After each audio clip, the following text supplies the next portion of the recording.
ఆరోగ్యవంతమైన జీవనం సాగించాలంటే ప్రతి ఒక్కరూ నిత్యం యోగా సాధన చేయాలని ప్రముఖ యోగా గురువులు జ్యోతుల నాగేశ్వరరావు పేర్కొన్నారు. కాకినాడ ఎన్ఎఫ్సిఎల్ రోడ్లో గల సత్కళ వాహినిలో యోగా భారత్ ఫౌండేషన్ ఆధ్వర్యంలో యోగా బంధువులు, యోగా సాధకులు, ఆరోగ్య ప్రదాతతో ఆత్మీయ సమ్మేళనం కార్యక్రమం జరిగింది. కార్యక్రమానికి నూకరాజు అధ్యక్షత వహించగా యోగా గురువు జ్యోతుల నాగేశ్వరరావు ముఖ్య అతిథిగా పాల్గొని జ్యోతి ప్రజ్వలన చేసి కార్యక్రమాన్ని ప్రారంభించారు.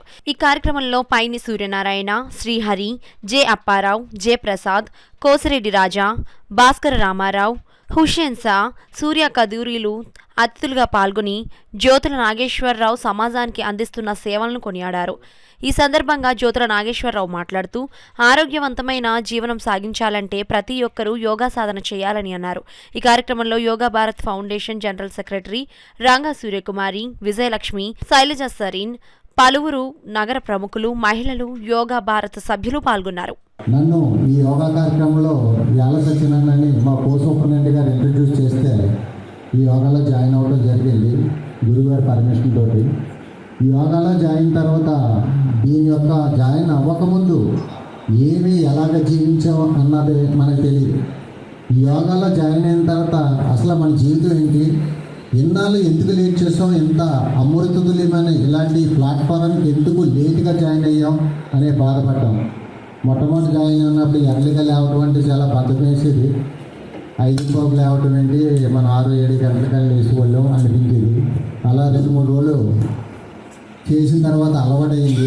అక్కడి నుంచి దీని రిజల్ట్ ఏంటన్నది మాకు డే బై అర్థమైందండి. దీంట్లో పొందే అనుభూతి ఏంటంటే మొట్టమొదటి శ్రమ అనిపించిన శారీరకంగా, మానసికంగా, ఆర్థికంగా, ఫిజికల్గా, మెంటల్గా అన్ని విధాలా కూడా మంచి రిలీఫ్ పొందే ప్లాట్ఫామ్ ఇలాంటిది ఎందుకు లేట్గా జాయిన్ అవ్వమని మాత్రం బాధపడడం జరిగింది. మన గురువుగారి గురించి చెప్పాలంటే ఆయన ఔన్నత్యం గురించి మనకు మాటలు సరిపోవండి. ఎందుకంటే ఆయన ఒక సద్గురు స్థానంలో ఉండి ఒక వేదికను ఏర్పాటు చేసి ఓంకారం, అదే ముక్తికి సోపానమైన ఓంకారం అనే ఒక ఓంకారంతో మన దినచర్యను ప్రారంభింపచేస్తూ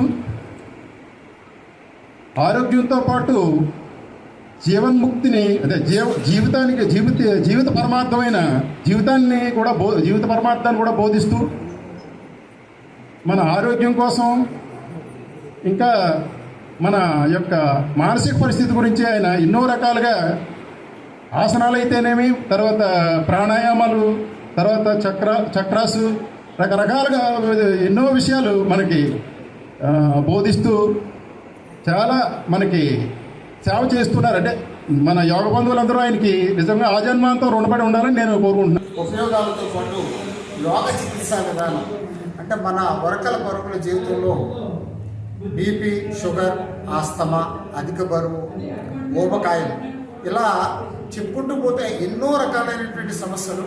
ఈ సమస్యలకి ప్రధాన కారణం ఏమిటి అంటే స్ట్రెస్. మనకు అల్లోపతి విధానంలో శరీరానికి మాత్రం వైద్యం చేస్తే ఆ ప్రాబ్లమ్స్ అనేది తగ్గట్లేదు. కేవలం స్ట్రెస్ని మనం కంట్రోల్ చేయాలి.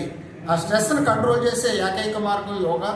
ఆ యోగ మార్గాన్ని ప్రాణాయామాల ద్వారా, యోగాసనాల ద్వారా, యోగ ముద్రల ద్వారా, ధ్యానము ద్వారా ఆ యొక్క స్ట్రెస్ని కంట్రోల్ చేసి పరిపూర్ణ ఆరోగ్యాన్ని ఏ విధంగా పొందాలి అనే అంశాన్ని మనం తెలియజేసే ఉద్దేశంతో ఈరోజు ఈ ఆత్మీయ సమ్మేళన కార్యక్రమం ఏర్పాటు చేయడం జరిగింది.